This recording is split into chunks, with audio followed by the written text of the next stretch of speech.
I'm a bit too froggy. Can someone read?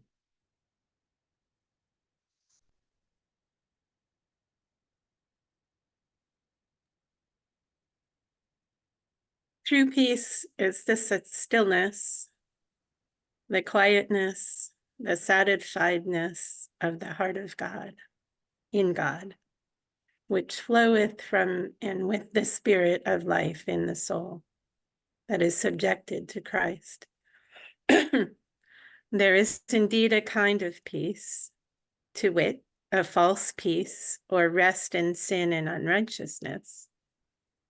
But this is not truly natural to the soul while it lasts, and is likewise suddenly disturbed when the true light shines in the heart, and when God's witness awakens it.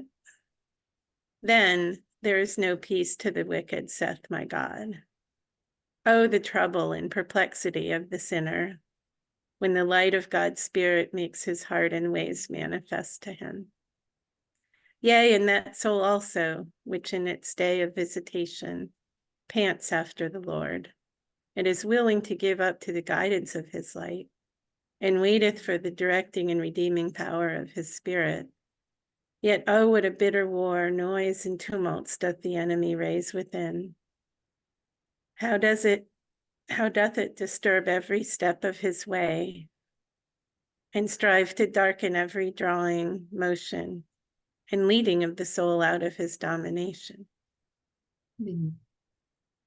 But as the redemption is felt, the snares broken, the life manifested, and the soul feels itself entered into the nature and obedience of it, so the peace springs, and the rest in God is tasted of and enjoyed.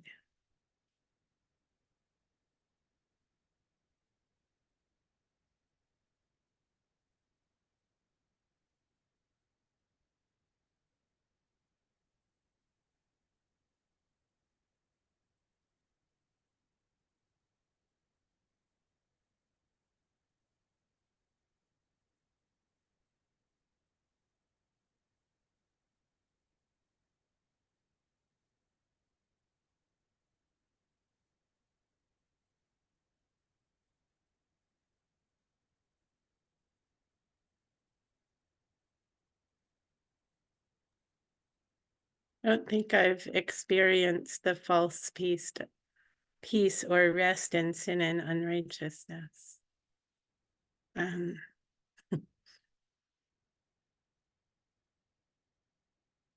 That hasn't been peace for me.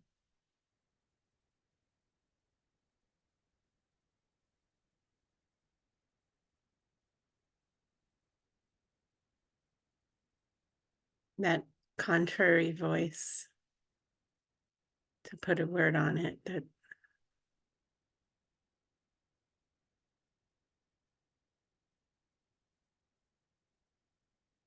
I had no idea I didn't know that it could be banished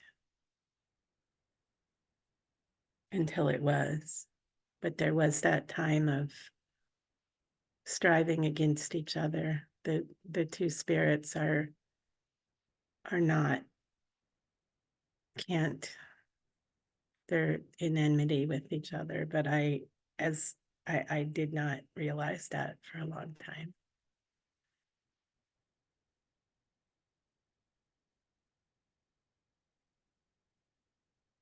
And it wasn't peaceful.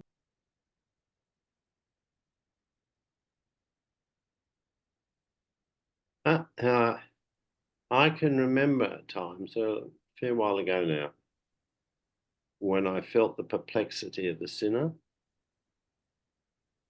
For when the light of God's Spirit made my heart and ways manifest, I was quite perplexed because I didn't know what to do.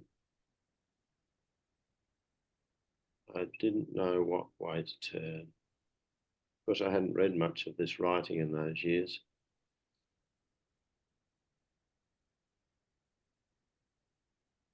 Fortunately now, when I've done not a long way from being perfected, but when God makes my heart and ways manifest, I sort of feel a relief because God is showing me, do this, that's not right, do this, wait a bit longer, just pay more attention, that sort of thing. So I'm not perplexed, I know what to do, but I'm still not wholly all the time at peace in my heart.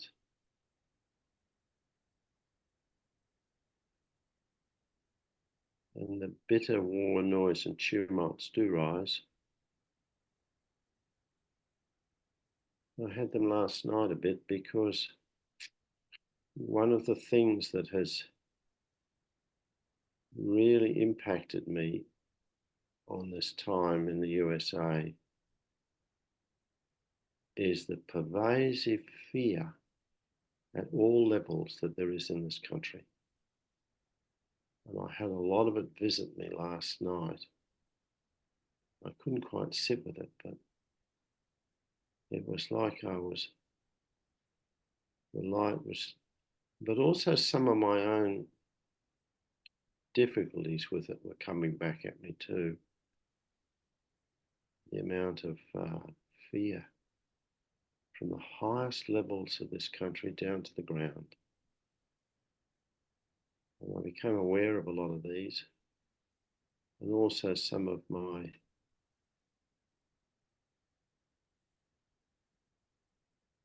not so helpful anguishing about it. So they were there, it wasn't peaceful. But today I'm starting to feel the calmness returning, and some of those things have gone. I've sort of seen them for what they are, but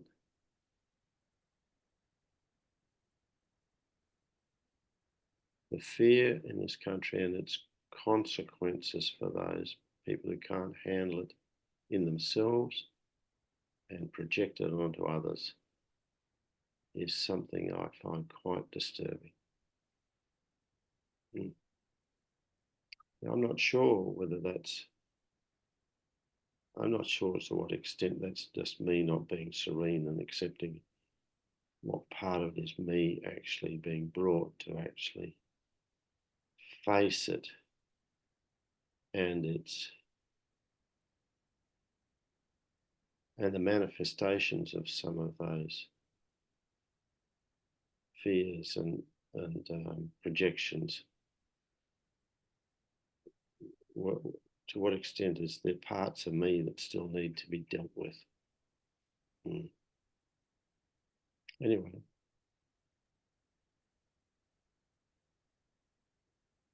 But the life is still manifested. It's just not, but it's not as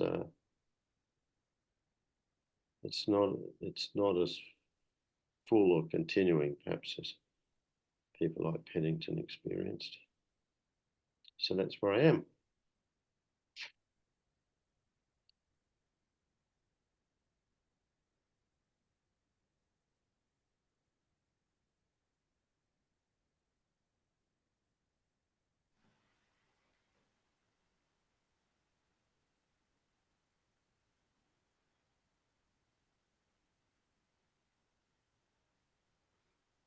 I remember a line from James Naylor's famous words as he lay dying. One of the things that he said in referring to joy in Christ was, he said, with the world's joy, it is murdered. And I think that ties in to a bit to what Constance was saying about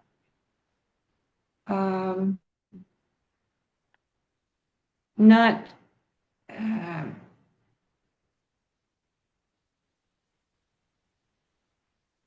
about, I believe it was something about not feeling joy in sin. Was that what you had said? I'm not exactly sure what it was.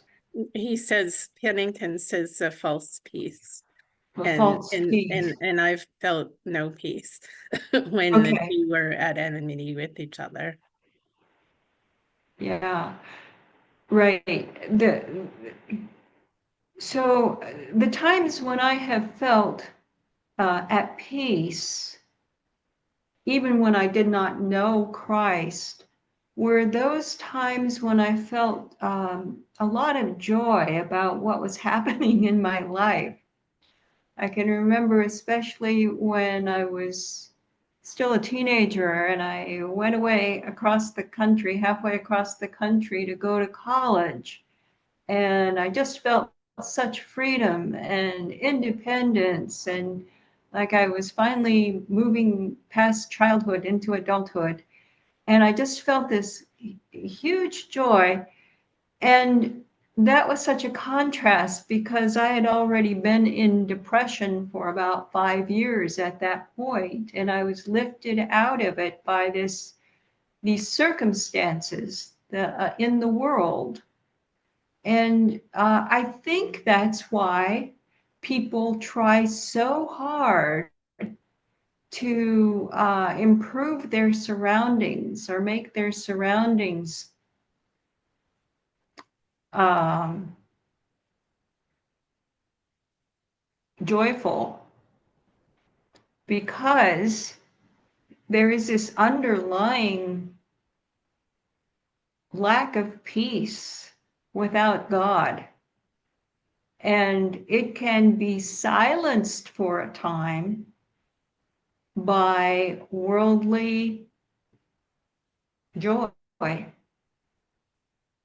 but it's a temporary fix. It's not the point at which we are settled. It's always something that must be acquired and acquired again and again. There needs to be more and more. There isn't the kind of ever. The worldly joy doesn't ever provide a final satisfaction that is sort of the point, the home base. It's always something temporary. But the kind of joy that Christ reveals, and the kind of peace that accompanies Christ, that has the feel of absolutely no movement, of there being complete stationariness. And sort of like, I think if the best metaphor I could think of is to think of being in the eye of a hurricane, where suddenly there's this great change from what's going on around, typically, because one is in the center and is at rest.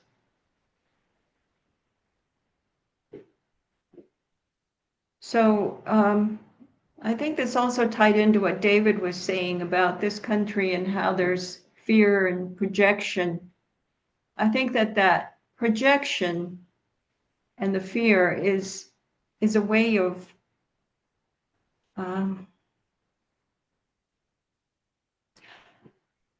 creating an enemy that can be defeated so that one can be restored to a place of rest.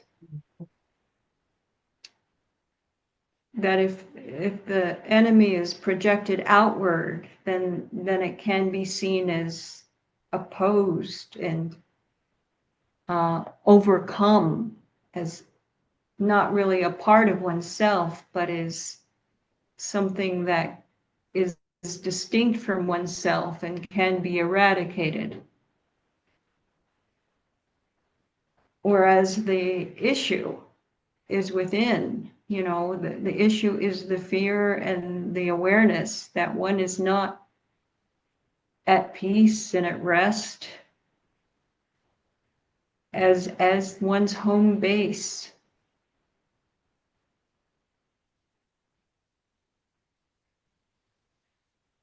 So there's that continual striving to get an outward peace and joy, because that temporarily stills the inward tribulation.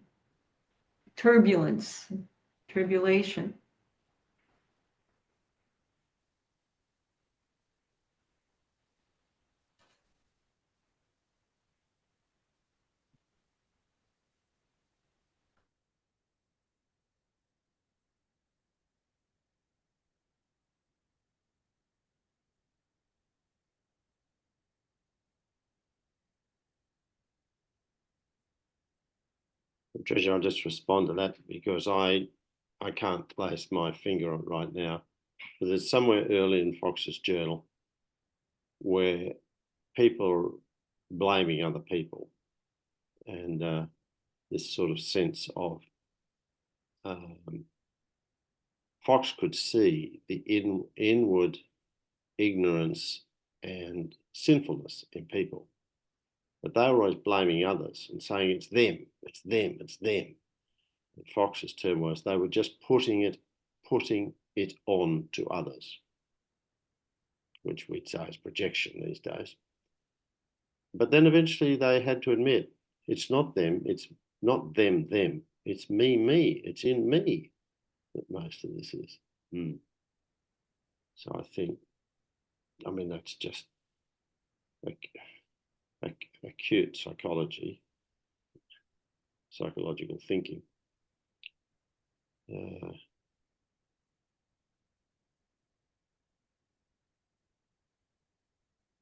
My own guess is that the light continues to provide opportunities to show any unevenness and responsiveness if there's any residual ignorance or sinfulness or violence or whatever it is that's in you. These opportunities come every now and again. It's God's way of saying there's more work to be done. You better let me get on and do it.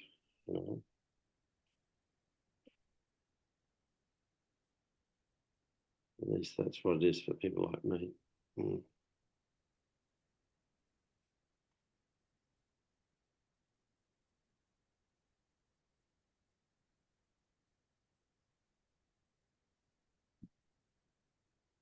Even if we do get times of rest in God, tasting and enjoying the times of rest in God, it's not a permanent state with me.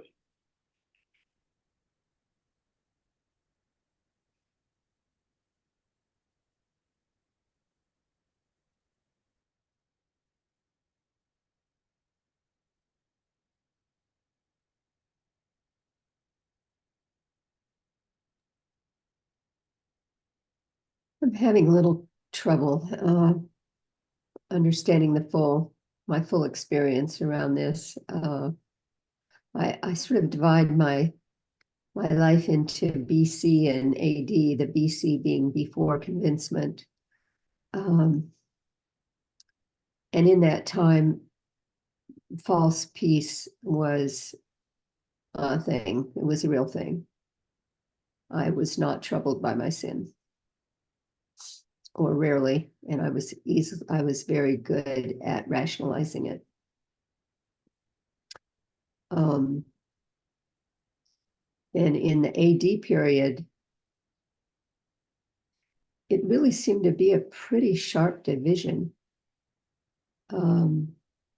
It's like I crossed that threshold, and then the light became more and more present without a big sense of a bitter war or noise or tumult. It was For me, it's generally been quite gentle. Waxing and waning. Times when it's not only lighting things up, but also cleaning things up.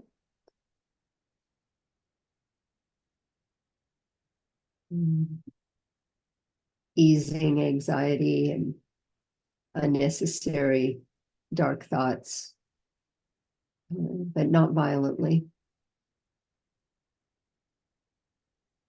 But more and more that sense, I like that sense at the end, the soul feels itself entered into the nature and obedience of it.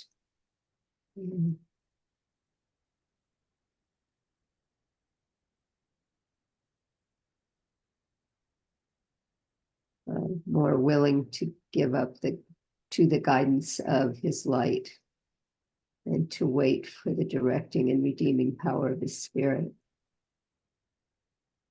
So,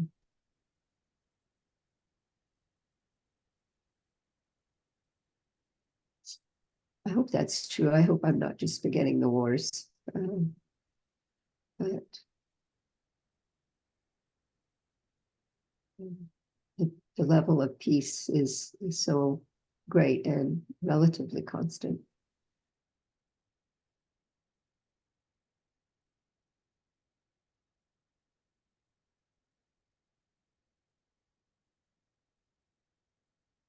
Maybe I'm missing something, but one of the things that strikes me is how is that peace is referenced in terms of the individual and one's soul. Such a contrast with my AFSC friends who think in terms of peace, as a macro issue, a corporate peace.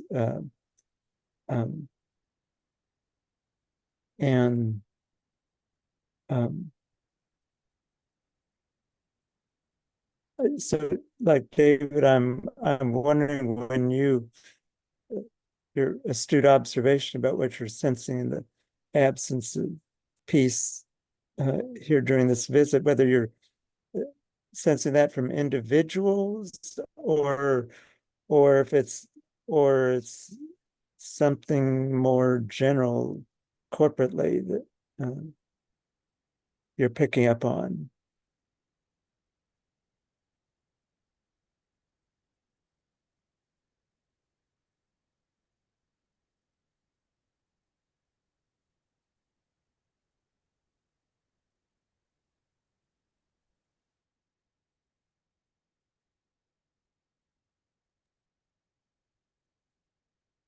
You actually asking me to answer that question? Only if you have any thoughts. I don't know if my question was clear. I just wondered whether your sense of the absence of peace is just from conversations with individual friends and or whether it's something more general. Well, to some extent, there are two things going on in me. One is sometimes there is stuff still to be resolved and healed in me, which just arises in me, and sometimes in the form of waking dreams. And some of that was clear last night as I became aware of the pervasive fear in this country.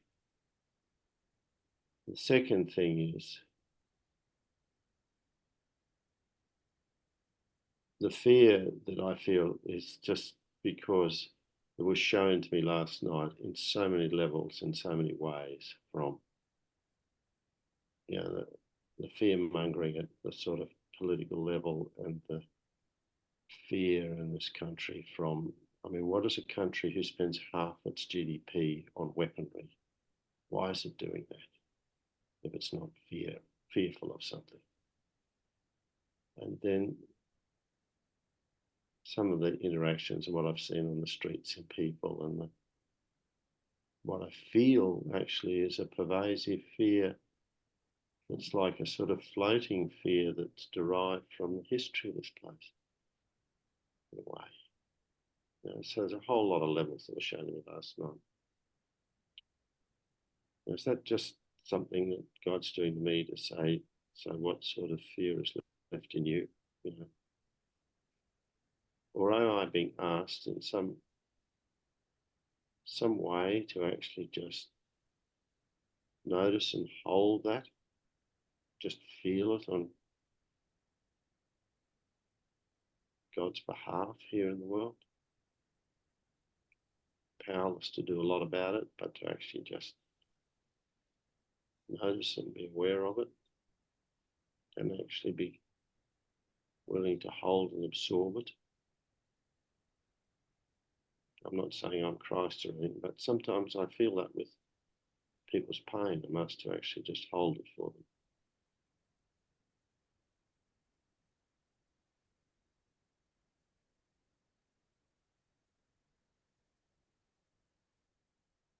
That's as much as I can understand.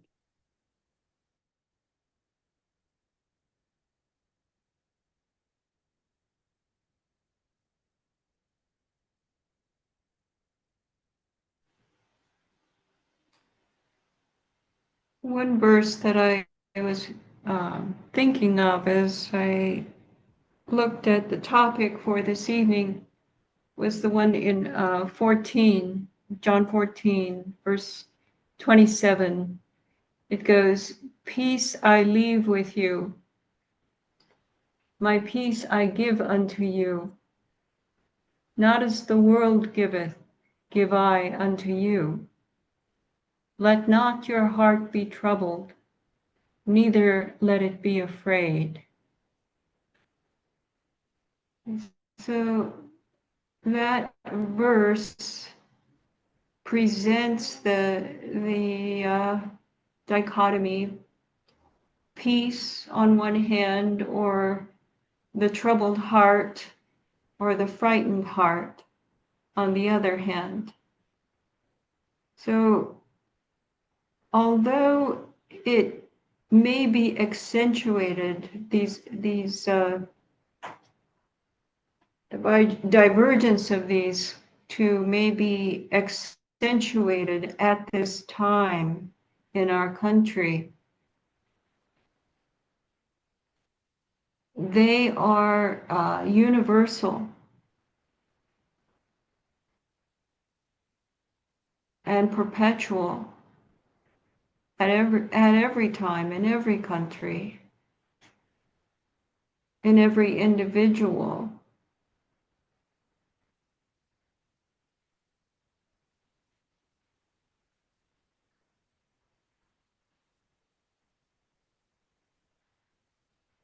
It may erupt into worldly trouble, but it's the routine state of the unredeemed heart. It's the typical condition of us human beings who have not yet come into that knowledge of Christ.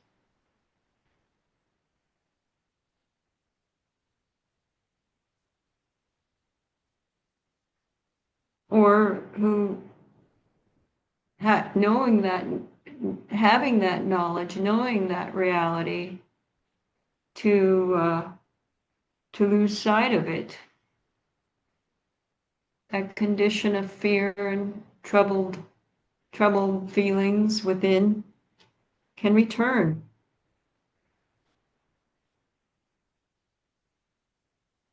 But to those who have known Christ, there is always the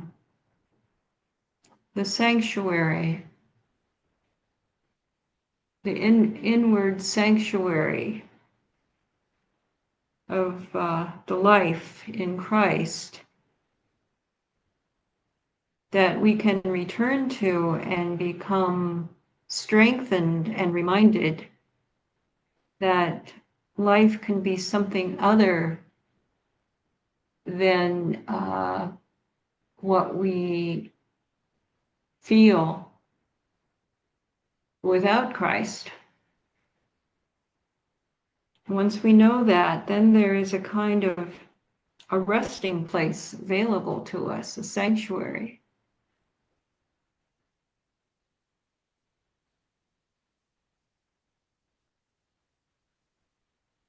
And that makes a tremendous difference.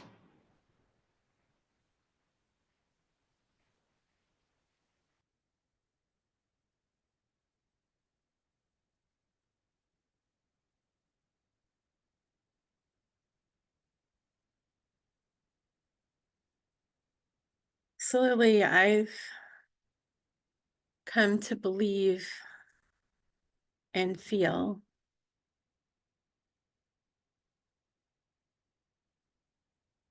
that it's more than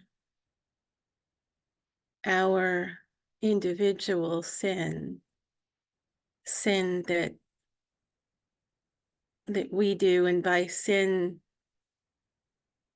I guess I mean anything that is contrary to the Lord's guidance or direction or wishes, or the way that we know him through all the ways that he manifests himself and through scripture and everything.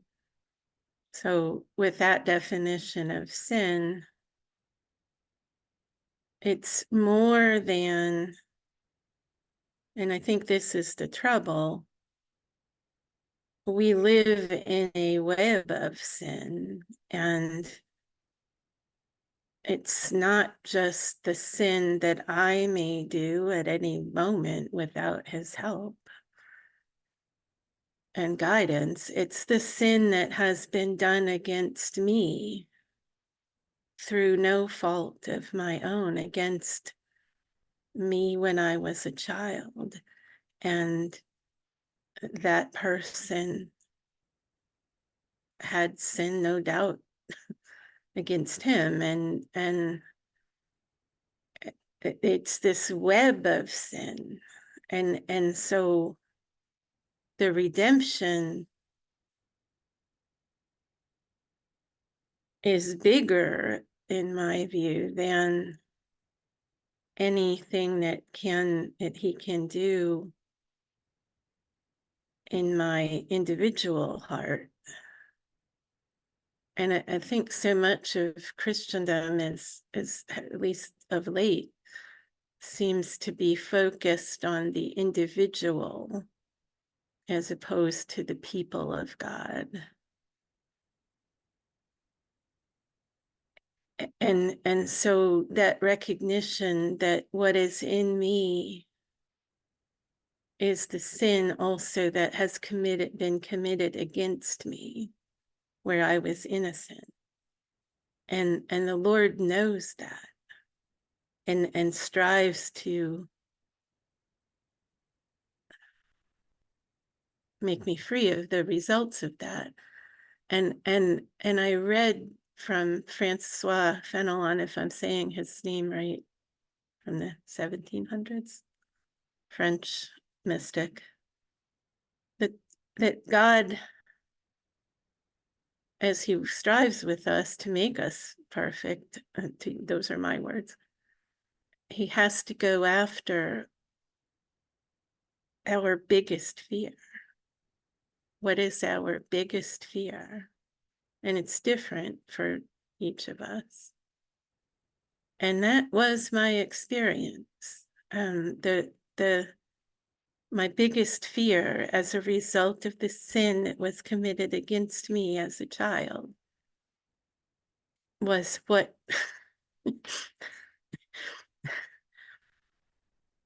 I was led to face. And with his help, I did. And things have worked out so much better, but we have to face, ideally with his help, our biggest fear, and we have to understand what that is for each of us. And it's not always, in my view and experience, what we have done in sin. It's that, yes, but it's this web of sin. And so even Christ, when he walked the earth, he didn't sin, but he was walking in that web of sin.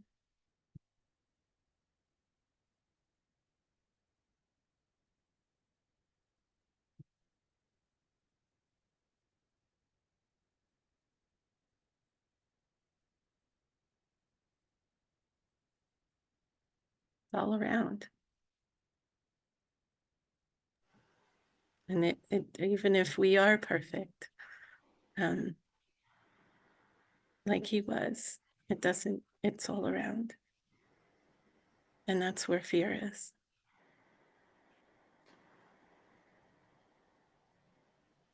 I don't think that anyone can get by without being sinned against. There is a web of sin, but what Christ is the way out of that. So that's the good news. That's the gospel, the power of God. It is more powerful than sin and can lift each of us individually out of our own particular hell.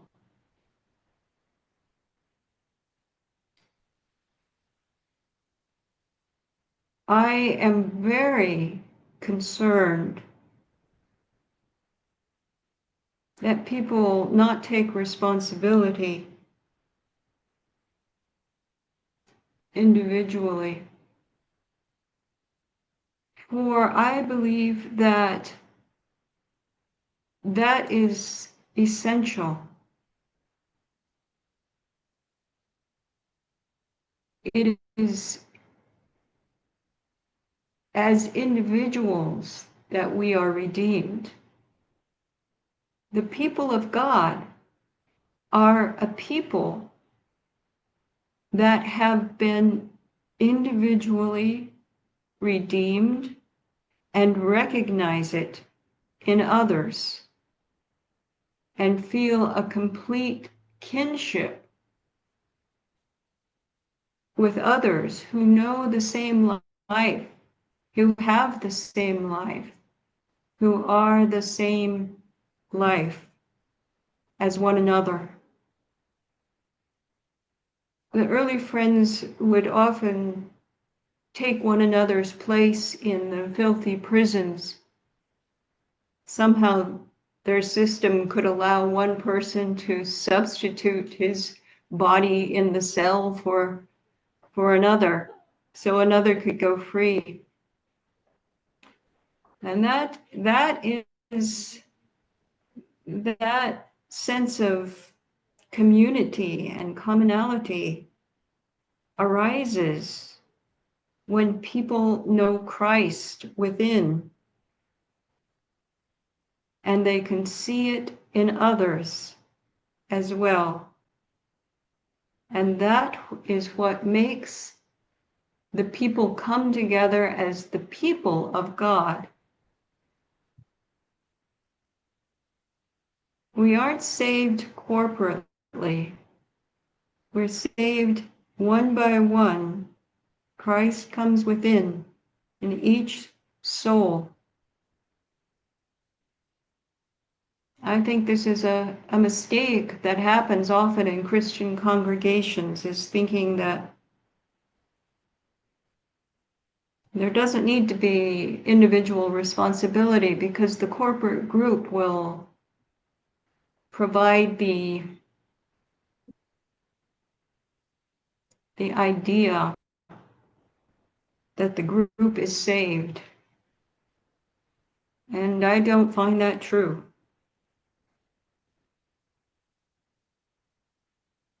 If I may respond, Patricia, I don't disagree at all with what they said. I feel that is disagreeing with what I said of my own experience with the Lord.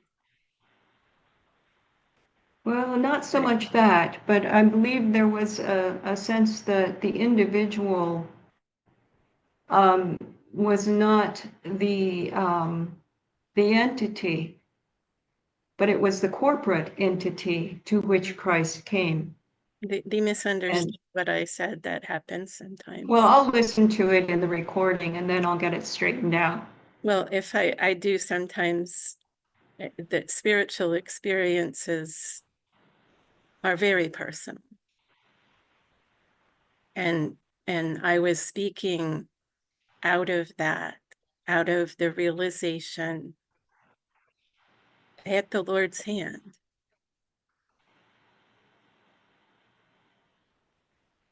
of how Thank I you. was acting as a Thank you for result, presenting. Thank you for presenting your view again, Constance. of what was done to me. So Yes. it's more complicated than that. And after this life-changing experience at the Lord's hand, there have been further and further things that I have been shown inwardly, that I need to give to him and turn over to him.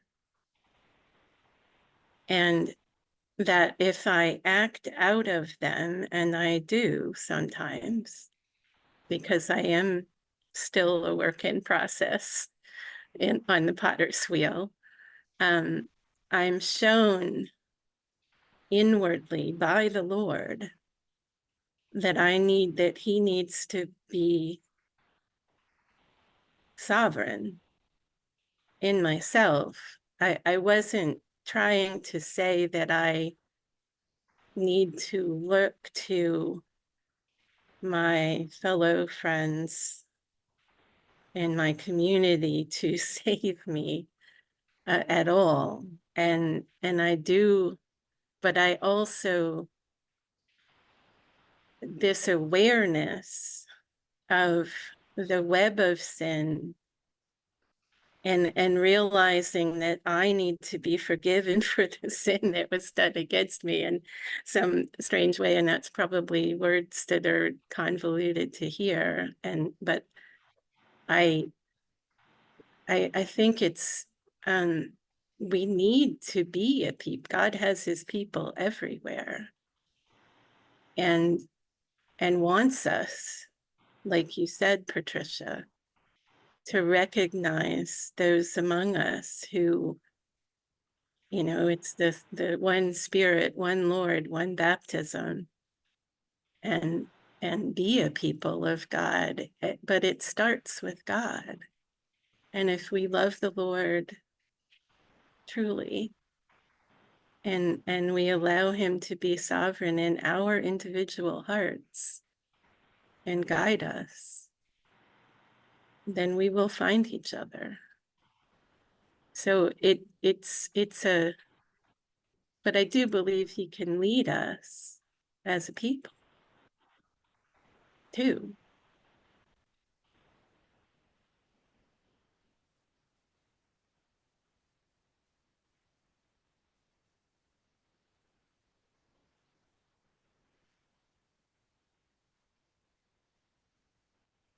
So I don't, it was all I could do not to jump in, because everything they said, I do agree, but I felt that you didn't hear me correctly. And I probably didn't speak correctly. It happens, but I was speaking with the Lord's help just then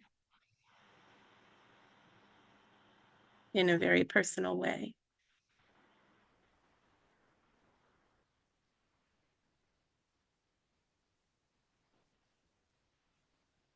I heard something recently that may apply to this, which is that about Christ's healing work. People who had skin diseases like lepers, and women who were bleeding, and people with epilepsy and mental illness could not be part of the community. They were, by Jewish law, prohibited from interacting with the community. So although the healings were individual, the outcome, and perhaps in part his intention, was to restore people to community, which I found quite beautiful. There Well, was one. he did need to restore people individually That, before they yes, could be part of the community. And of course, that again is a figure or a type or a shadow for what is a spiritual healing. And there needs to be the individual spiritual healing before one can be that in that community, or before one can, what is it called? The invisible church of God, comprised of his saints. So there are many, many, many Christian communities, as Tom has told us many, many times, that do not partake of this individual inward healing that so many of the healing stories in the Bible are types and figures and shadows of. And yet they have a coalescent community, and they convince each other that they are Christian.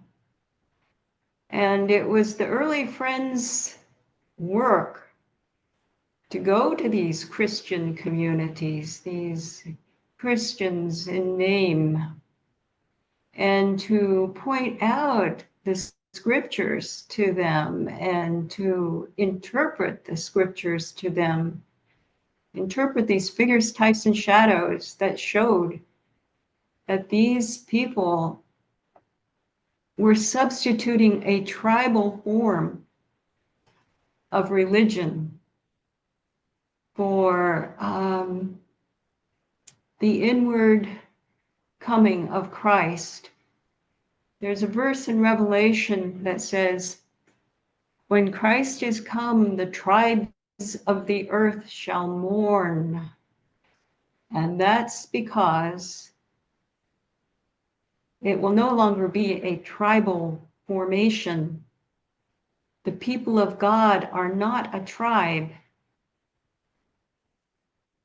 They are individually rectified, brought into right relationship with God individually. And as a result, they can coalesce around that experience of knowing God. And that's what is the central hub of their community, Christ. It's not a tribe. A tribe has a human leader, and all the members of the tribe subscribe to this human leader's will, and they forfeit their own will in order to be a member of the tribe, which places this chief on the pedestal. And that's the way a lot of human communities operate. That's why we have the strongman issue in this country right now, is because people want to forfeit their responsibility to be individuals and instead become a particle of the tribe. It is a very common drive in human beings to do that. But this new and living way is something very different. It requires extreme personal responsibility. It requires putting away your childish things. When I was a child, I spoke as a child. But when I became a man, I put away my childish things. The childish things are an early form of social organization, childish form of social organization or tribe. But becoming a man, becoming an adult, means we put that away and we have a responsibility, response to God individually. And that becomes the new basis of the social organization, the church, is people who do that. So it's diametrically opposed forms of social organization, just as it's diametrically opposed forms of individual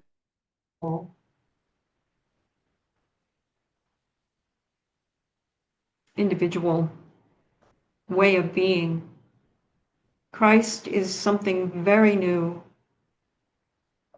and it's amazing. It's amazing that it affects us at so many different levels, individual, societal, spiritual.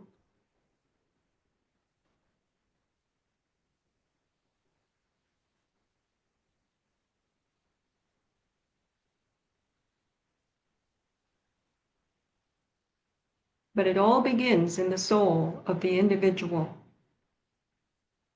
That's where it happens. It must be there.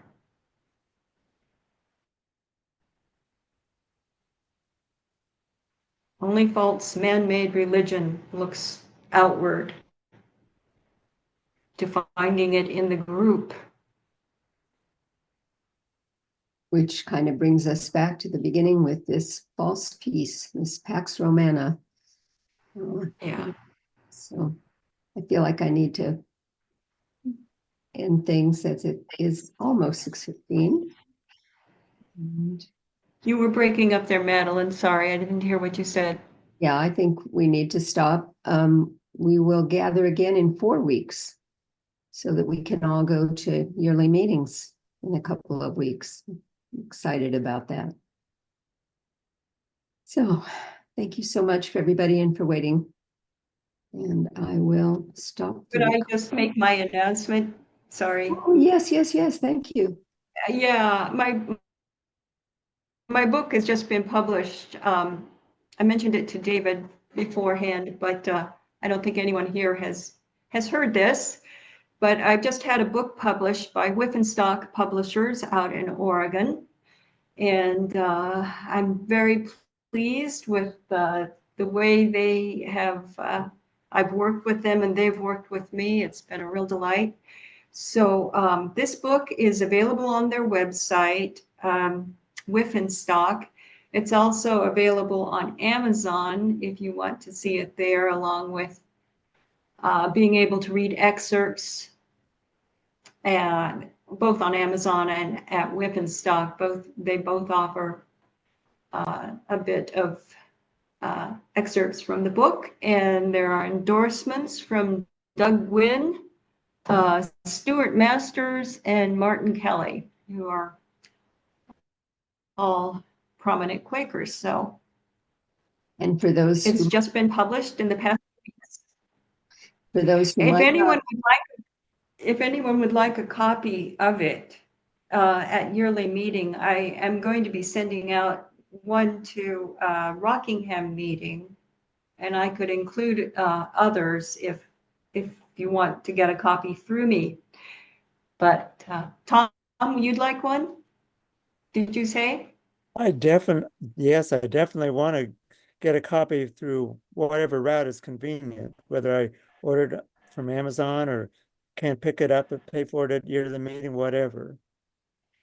Madeline, I'm going to be sending your copy out on Friday. Would it be all right if I included a copy for Tom and that you could get to him at yearly meeting? Would you mind Yeah. doing that?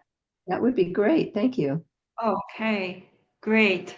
Thanks, Tom. Yeah. I Thank you. just wanted to Me say too. that maybe not everybody could see the title, so it is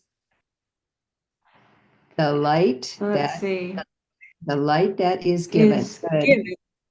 good. And the subtitle is Prophetic Quaker Faith. Thank you so Okay. much. Wonderful. We can include another one for me. Great, Constance. I think my envelope that I got to send them is just large enough for 3, so that'll work out fine. Perfect. Maybe, yeah, maybe you could even autograph them if you'd like. I will, definitely. Okay. Thank you, everyone. Could I give just a really quick anecdote that